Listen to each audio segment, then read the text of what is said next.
Sadhulingena nastaya. Sadhulingena nastaya.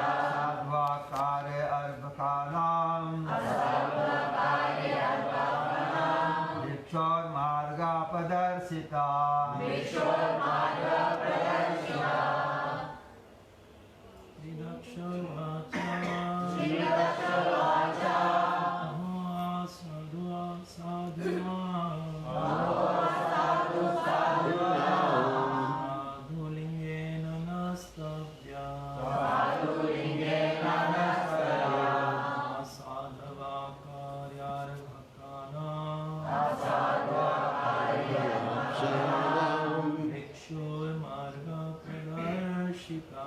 Vikshur marga pradarshita. Sridaksha vacha. Sridaksha vacha. Sadhu sadhuna. Sadhu sadhuna.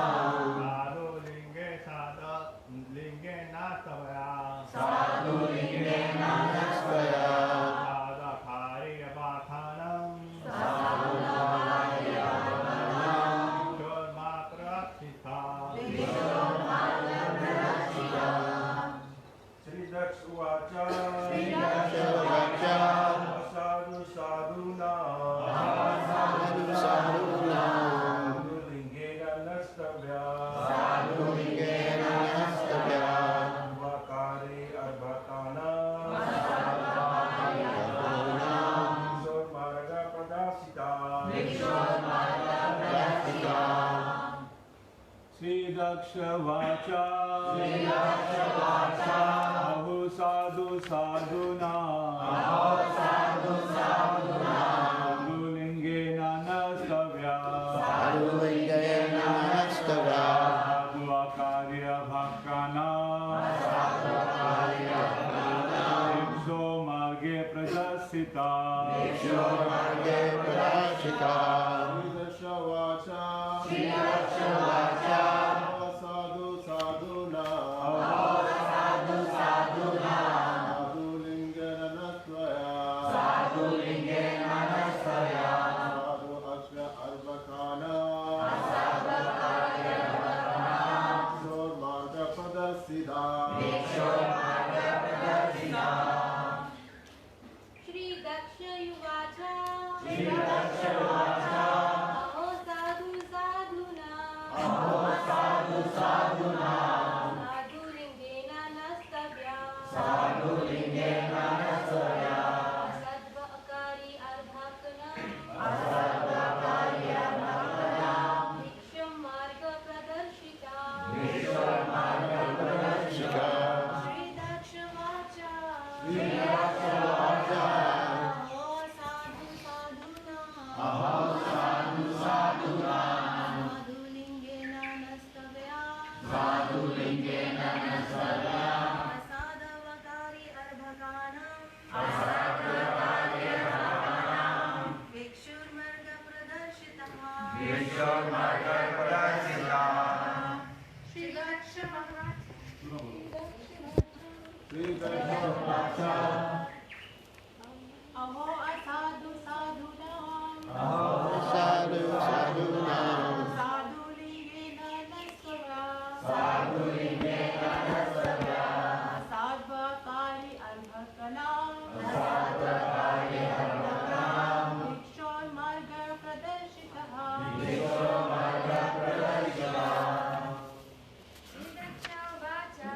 Sridaksha vacha. Aho asadhu sadhunam. Aho sadhu sadhuna. Sadhulingena nastavya. Sadhulingena nastavya. Asadvakari arbhakanam. Asadvakari arbhakanam. Vikshur marga pradarshita. Vikshur marga pradarshita. Okay. Sridaksha vacha. Prajapati Daksha said. Prajapati Daksha said. Aho, a sadhu. Aho sadhu. O greatly dishonest non-devotee. Non-devotee. Sadhunam. Sadhunam. Of the society of devotees Society of devotees. and great sages. And great sages. Sadhulingena. Sadhulingena. wearing the dress of a saintly person. Wearing the dress of saintly person. Naha, unto us. Unto us. Toya, by you. By you. Asadu, Sadhu. a dishonesty. Dishonesty. Akari, Hari. has been done. Has been done. Alavakanam, of poor boys who were very inexperienced. Vikshaho, Margaha, the path of a beggar The path of the beggar. or mendicant sannyasi. Or mendicant sannyasi. Pradarshitaha, shown. Shown. So, translation, Prajapati Daksha said, alas, Narada Muni, you wear the dress of a saintly person, but you are not actually a saint. Indeed, although I am now in Grahastha life, I am a saintly person.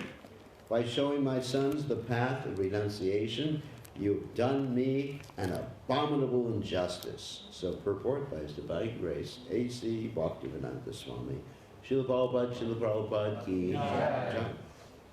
Shri Chaitanya Mahaprabhu said, Sannyasira Alpachitra Sarvaloki Gai. Chaitanya Charitamrita Majjalila, 12th chapter, text 51. In society, one will find many sannyasis, vanaprasthas, grahastas, and brahmacharis.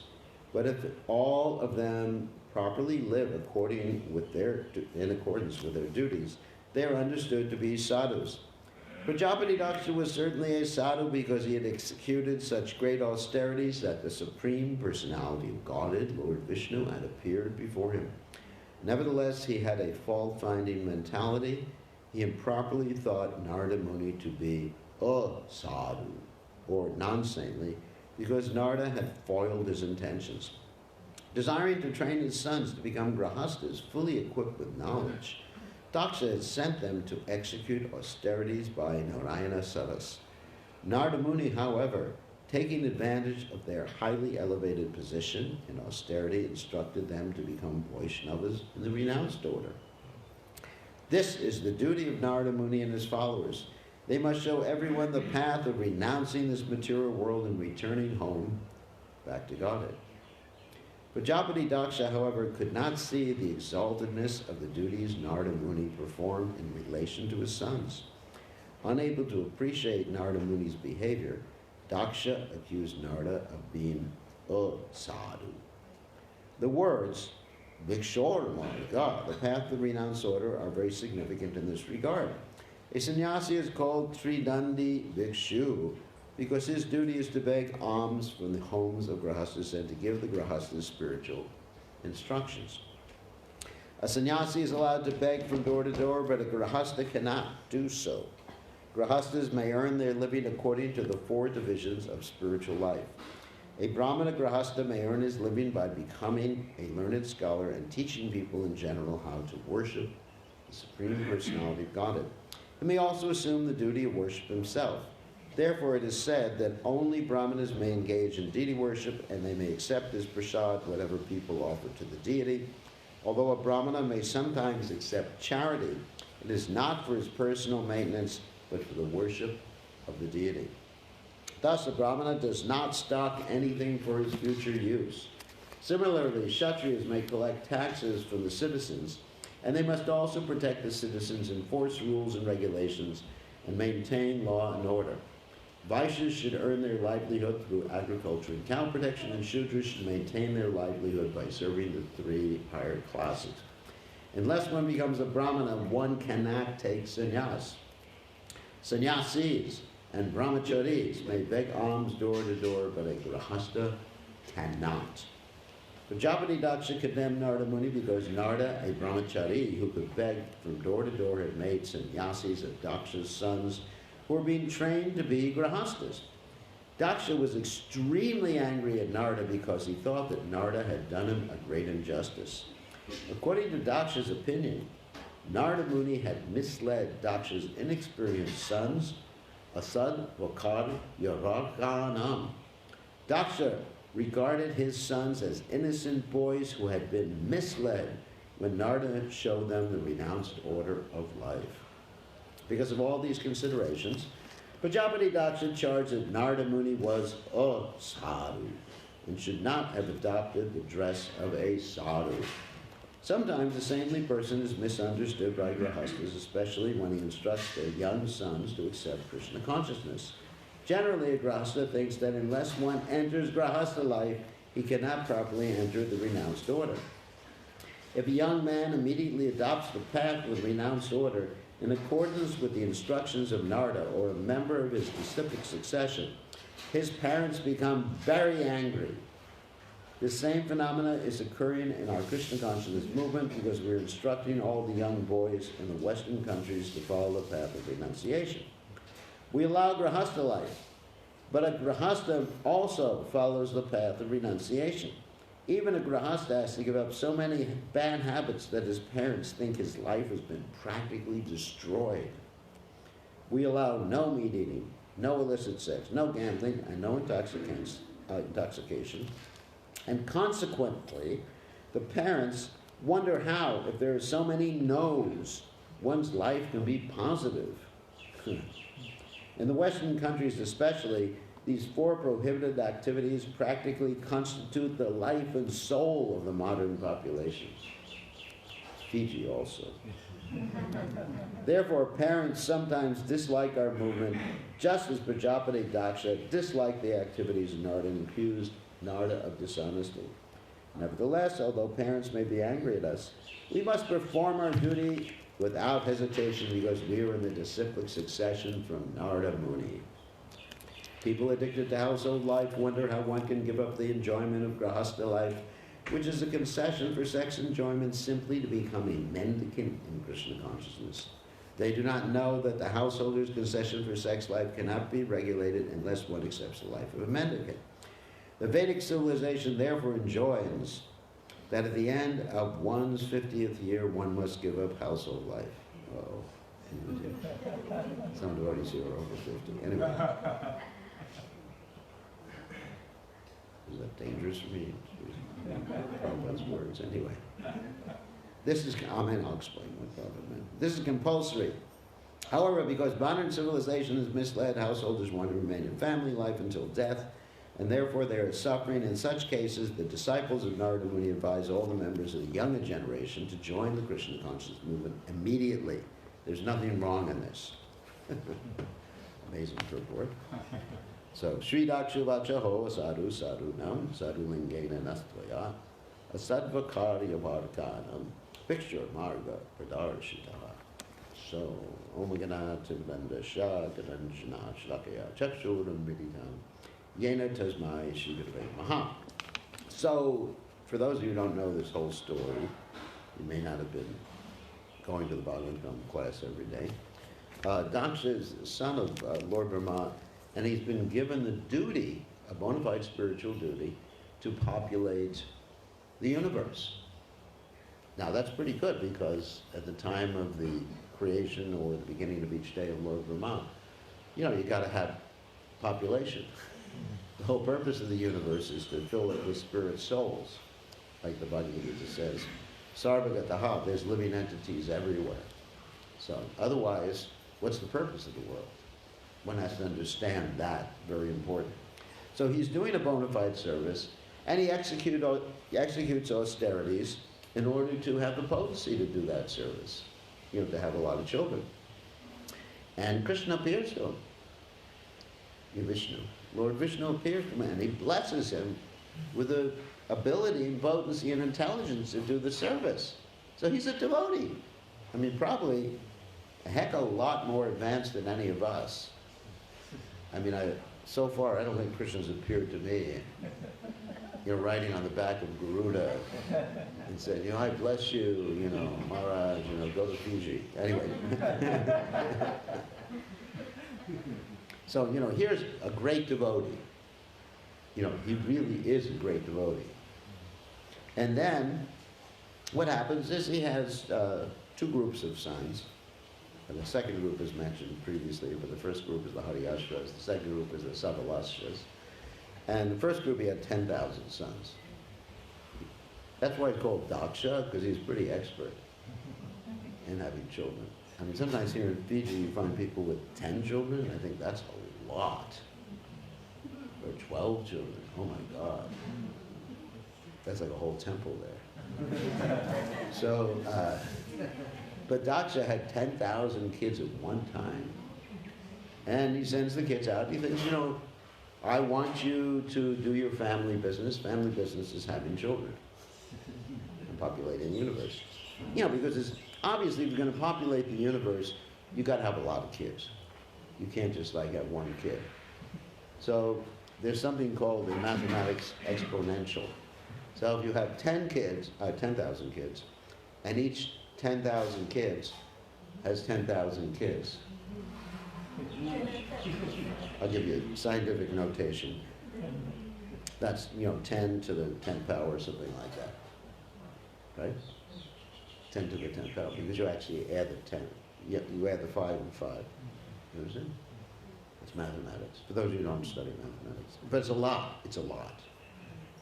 That's 1 with 10 zeros after. So in other words, the first generation would be 10,000, and then the next generation would be 1 with 10 zeros, whatever number that is. It's a pretty big number. It's like a billion or something like that. And then third generation, whoo, you've got the whole universe filled. You know, because when you're dealing with scientific notation, right? 10, isn't it? You know about these things, you studied these things. So it gets big pretty quickly. Fiji's population is only 800,000. 800,000, so, you know. So, but that's actually how we should preach. We should preach, let's say if we make 10 devotees in our lifetime, and tell each one of those 10 devotees to make 10 devotees, and each one of those make 10 devotees. Actually, within a few years, the whole world will be filled with devotees. If you think about it, if you just preach, it's useless, because you just make 10 people, 5 people. But you got to empower, like Lord Chaitanya said, what? Amarigai Guru Hari Tori Desh, Yari Dekatari Gara, Krishna Upadesh, Amarigai Guru Hari Tori Desh. Not that you simply make devotees, you tell each one of those devotees to become gurus. And they go out and make 10 or 100. And they can, it's easy in that way. If you look at it, the whole world can be Krishna conscious very, very quickly. But if each of us just sits in our house and we just chant Hare Krishna, worship our little deities at home, Jai Gorntai, I love you Gorntai. Where's Prashadam Priya? Isn't it?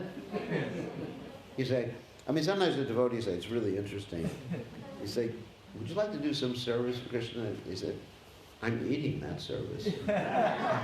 Don't you think eating prashadam is service? Yes, but, you know.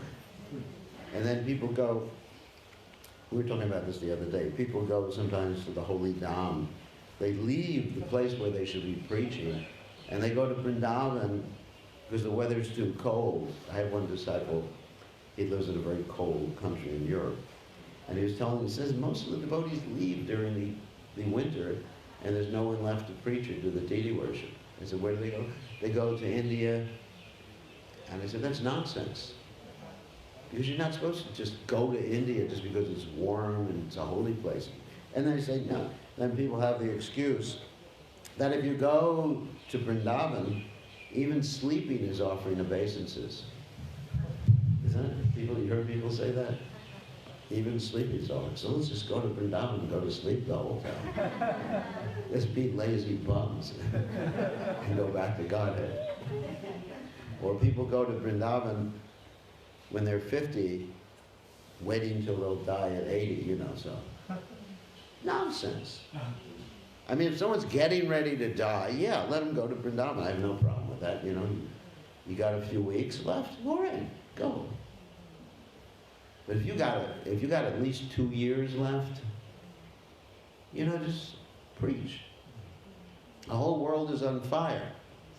It's like devotees are supposed to be the fire brigade men or firemen, as you may say it here. Just like, I mean, let's say you're 50 and you've retired from the fire brigade, right? And all of a sudden there's a fire over there. You just say, I'm retired.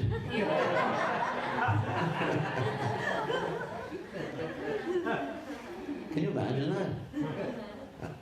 Can you help put out the fire? No, I'm on pension right now. It's stupid. Why? You know, we have the greatest knowledge, and if you keep the greatest knowledge and you don't share it, you're creeping up. Sorry about that. Hope I'm not offending the voters. You're not sharing it with others, right? And it applies to all of us. You know, we have this knowledge given to us by Krishna. Just like if you have a lot of money and there's people starving all over the place, and you have all the food stockpiled in your house, and you're just eating like a pig every day, you're just miserly. So, anyway, so let's get back to Daksha. I got a little aside on this thing. So anyway, Daksha, he had a bona fide service, and you know, he wanted to fill the universe. There's nothing wrong with the service he was doing. It was given to him by God. Yet, what happened is that he lost two groups of some 10,000, then another 1,000. After this, we're going to read that he decided to have girls instead of boys. Because he understood Narada Muni wasn't going to turn any of them into sannyasinis. That's a good strategy. Although Prabhupada, when Prabhupada started the movement, he had brahmacharinis in the movement, which is a unique, very unique thing. Actually, traditionally in India, there was no such thing as brahmacharinis, you know, lady brahmacharis. Anyway, so I know that there's some bogus groups out there that give ladies sannyas and everything like that, sannyasinis. I mean, one time in our movement, someone left the movement and started giving the ladies sannyas. It's a funny story. It was in a place called New Vrindavan. And anyway, it's history, it's common history. So he thought, well, to preach we should give all the ladies sannyas. So I went to visit New Vrindavan one day, and I saw all of these ladies with dandas. Or you may call them dandinis, you know, female dandas. Anyway, they were having dandas. And I said, you know, so, couldn't say Mataji, so I said Swamini. And your mother. Anyway, I said, what's your name? And he even gave an English name. He said, my name is Eternal Love Swamini.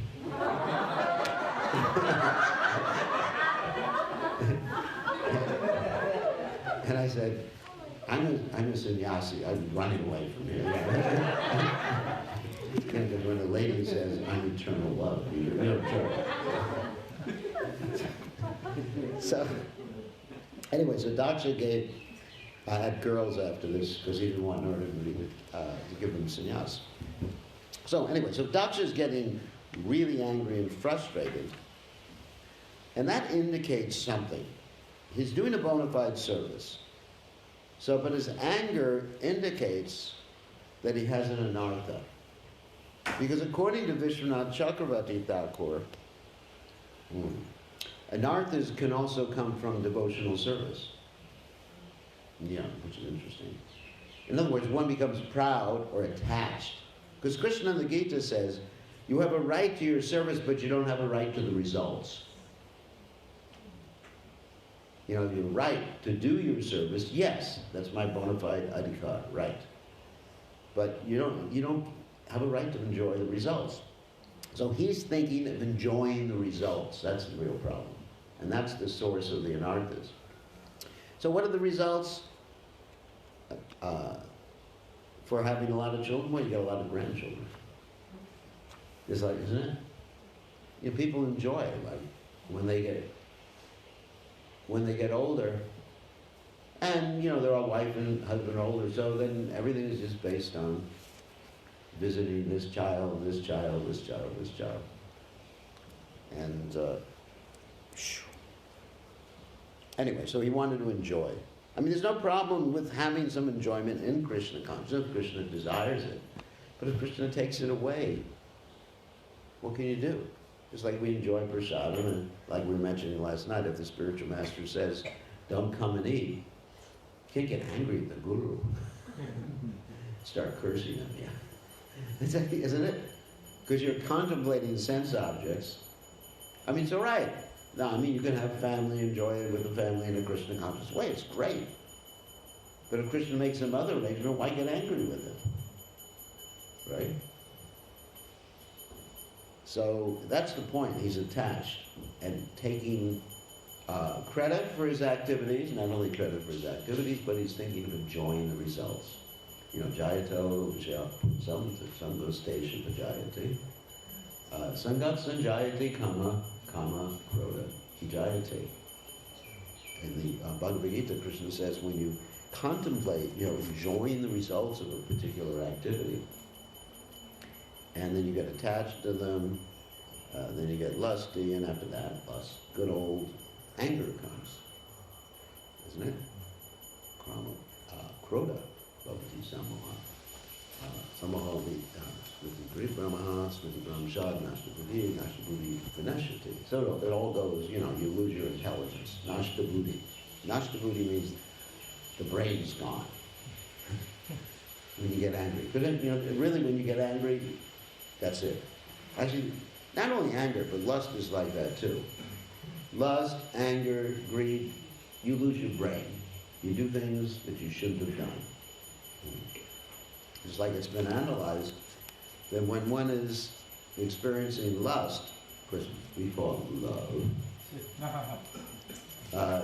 that the brain scan is the same as when one takes cocaine.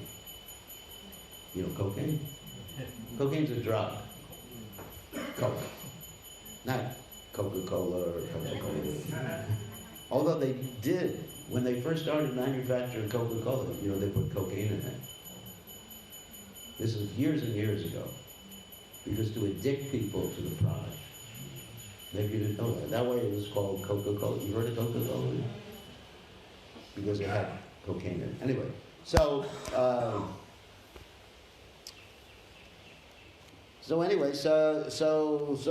when one falls in love or gets angry, it's the same as taking that drug. And Daksha is doing this, and he's not understanding that Narada Muni has done the best thing for his sons. Because he wants to enjoy them, or wants them, So, similar thing, Prabhupada sort of comments on this, similar thing happened with Prabhupada and the parents of his disciples. Prabhupada said one point jokingly, they cursed him. They cursed him to travel. And Prabhupada said, therefore he wanted to transfer that curse to his disciples. I guess I have that curse right now, somewhere over there. Which is all right. And the parents get upset. We're doing the best thing for them. I mean, of course we don't want to be heartless. I've told the devotees sometimes the story when I joined the movement. I was really fanatic. And, heartless in one sense, because I had the philosophy. And my mother was thinking, how could you join the Krishna consciousness movement? Of course, she didn't curse me. She loves me too much to curse me. But she said that she was going to die unless I left the movement. Sometimes it's worse than a curse. It's called a guilt trip. And so all my relatives were calling me, your mother is now dying. And you're going to be responsible for her death. So, of course, because I had been brought up with guilt trips and I knew how to deal with them. So I just said, well, if she dies, she'll remember me. I'm a devotee and she'll go back to Godhead. Haribol. So I don't think we should think like that. I mean, I'm not recommending that. But, that's the mind of a 20-year-old Hare Krishna devotee. That's why you really have to grow up to have a decent mind. Those of you who are probably under 35, your mind is still developing. And God knows what you're going to come up with. Isn't it? Even you take Hare Krishna and you become so fanatic that you just drive everybody away in the name of preaching Krishna consciousness. I like one thing is, when I first visited a Hare Krishna temple in 1969, then, I picked up Prabhupada's book. It was in this Upanishad, and I was reading it, and the devotee said, "You're not qualified to read this book." I said, "Can I just read? I'm a university educated person. I know how to read." "No, you're in Maya. And the only thing, let me preach to you, and the only thing that'll solve your problems is if you shave your hair off and join us. Otherwise, Kali Yuga is coming in very quickly, and you're going to be as short as a dwarf, living underground, eating human beings in Fiji." No, they didn't say Fiji. And I said, "Wow, I don't think there's movements for me." So anyway, so 20-year-olds, it's like that. So we don't want to be fanatic about applying these injunctions. We still should be loving with our parents and everything like that. And Prabhupada encouraged that. Like when Prabhupada gave initiation to Brahmananda and Gargamuni, and their mother came, Prabhupada had them touch their mother's feet. Like that. And of course, Prabhupada, he was very bold. Because they came from a rich family, he asked their mother for a donation. And their mother got upset. She said, "I've already given you my 2 sons. What more do you want?" Imagine a poor parent. Imagine if Gardabuddhi had asked Daksha for a donation too. He was already, as we say, pretty, pissed off, angry. So Prabhupada did that. Prabhupada was very bold like that. He always was actually, Prabhupada always asked people to give things that were impossible. One time Prabhupada went to one city near Chicago and asked the government to give their city hall as a temple. The Prabhupada was just like, really. Or he had the devotees, there was an airport called O'Hare Airport, Chicago Airport. And Prabhupada said, when he sent one of the devotees to the airport administration, big airports, one of the biggest airports in the world, and devotee went to the the airport administration, and they asked the airport administration to change the name from O'Hare to O Hare Krishna. And so Prabhupada was really bold. He's like Narada Muni, just really extremely bold. So, anyway, getting back to the point, so Daksha really at this point was in Maya, and he succumbed, even though he was on a high platform of devotional service, to an anartha. And he's committing offenses, and we see this not only in this story, but in the story of the sacrifice of Daksha, and then Lord Shiva, and that whole story, Sati leaving her body. So that's also in the Srimad Bhagavatam. Now, just one other thing I want to mention at the end, so that all of you don't get scared. Prabhupada says that Vedic civilization therefore enjoys at the end of one's 50th year, one must give up household life. This is compulsory. So I know there's some people here over 50. So the point is, over 50, the point is to do Kshetra Sannyas, which means you live in your home, you can live with your wife, and you serve the devotees and you serve the mission of Chaitanya Mahaprabhu. See, sannyas doesn't necessarily mean to dress like this. In fact, in Kali Yuga, it's generally prohibited because we find many people who are sannyasis or dress as sannyasis are just cheating. Prabhupada had a neighbor who dressed like a sannyasi during the day, and then at night dressed like a grahasta and took home all the money he collected and gave it to his wife and kids. So that's, this is Kali Yuga. But generally there's so many cheaters. I mean, look at the governments around the world. I mean, I don't know about the government here, but in America it's just like, oh my God. Reading the news is like reading about robbers, cops and robbers every day, And I'm talking about the people in charge on the top, not just ordinary criminals. Like, I mean, for example, it's interesting that one time, we were telling the story yesterday to devotees that Alexander the Great was passing judgment on a criminal. And he said to the robber, "Do you have anything to say in your defense?" And the robber said, what's the difference between me and you, Alexander the Great? You're robbing a lot, and I'm robbing a little. Right? So he got let out. He got let out. So anyway, so the point is, after the 50th year, one should dedicate his life to Krishna consciousness. One can stay with the family, it's called Kshetra Sannyas, stay with the family, serve the family, like that, but just engage in Krishna consciousness, you know, insisting Prabhupada's movement, whatever way possible. It's not that everyone will take sannyas, it's not that many people will take sannyas. I mean, at one time, Prabhupada actually prohibited sannyas and moved. He stopped sannyas because the sannyasis were having trouble, because he gave sannyas at a very early age to everybody. I mean, I took sannyas at 28. That's pretty early. There's probably no one in this room who's younger than 28, right? I don't see you. Oh, you got one person younger than 28. Go cool. How old are you? He's 33. 33.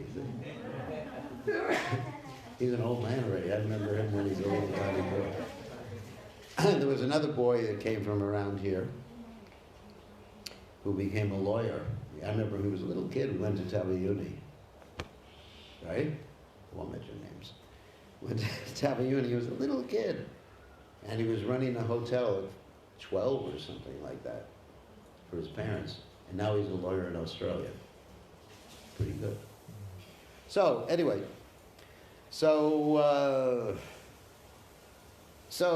it's not that people should take sannyas very early in life. It's not a good idea.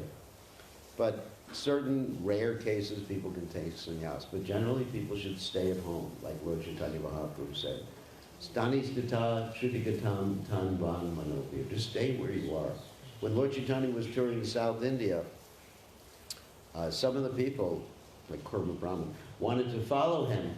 And he said, no, don't ever talk like that. You go back home and you stay there. Stani statam, shrutikatam tan van manopir. And also he said, Yari dekatari Krishna Upadesh Margari Guru Hoi Tori Desh. You should teach everybody about Krishna. That's how our movement will spread. People stay at home and then they teach their families and friends about Krishna consciousness. It's like here in Fiji, you have very large extended families. It's amazing. Like everybody knows, you know, sometimes devotees come with us who were previously in Fiji, and they come with us from Australia or New Zealand, and they come and they say, wow, I didn't know my brother was a devotee. My cousin brother, my brother's a devotee. It's because everybody's related here. So I think the best way for people to spread Krishna consciousness here is that everybody stays grahastas. We don't need any brahmacharis here. Actually, Srila Gurudev Tamal Krishna Maharaj said, you know, shouldn't be any brahmacharis in Fiji. Because it doesn't work out very well. I mean, the weather's too nice, and you know, it's too nice. There's no austerity here. There's no austerity here. What do you think is austerity? You think, oh, it's a little cold this morning. Oh, I feel so sorry for you. You don't know what cold is. You've never experienced real cold. We used to do Sankirtan when it was 10 below zero outside. But all of you, if it gets below 20 degrees, you start having heart attacks. Isn't it? And you put on your big hats and everything like that, and your shawls and long underwear when it's 19 degrees out. So Fiji is like that story, The Princess and the Pea. You know the story? You know the story? No. Once upon a time, there was a princess who was really addicted to sense gratification, and she couldn't sleep at night because there was a little pea under the mattress. You know, it was small. And so they kept piling the mattresses up. And there were 100 mattresses up, and she still felt underneath. So in Fiji, the life is very soft. You know, basically, most of you don't know what hard life is. I mean, you work in the mill, I mean, that's hard. But but it's like paradise here. We were walking outside and I said, this is paradise. You got flowers on the tree, mangoes growing everywhere, bananas. I mean, you could just live in the jungle here, isn't it? And just be happy. And you just plant, and the soil is very fertile. You can plant anything and it'll grow. So, therefore, no brahmacharis here. If you want brahmacharis, it has to be somewhere where it's 10 below zero. Because then austerity. Brahmachari, gurukul, brahmya. Samena cha, damena cha. Tapasya, brahmachari, right? Samena cha, damena cha. So anyway, yeah, there's basically no austerity in Fiji. I know, you go to work, but it's not really like other places. Want to experience austerity, you come to Australia, New Zealand. But Fiji is just like, it's like a vacation, isn't it? I mean, I don't have to wear socks or sweater or anything. It's just beautiful here. You don't understand how lucky you are. So, therefore, everyone should get married. No brahmacharis allowed. Everyone should stay with their family and preach Krishna consciousness and invite all their relatives over. Make them devotees. That's how we will spread this movement here. You make and then you keep your relatives at home, chant Hare Krishna, and be happy. All right, so on that happy note, any questions or comments? No? If not, we have time for prasadam now, right? Okay, thank you very much. All glories to His divine grace. Srila Prabhupada ki jai.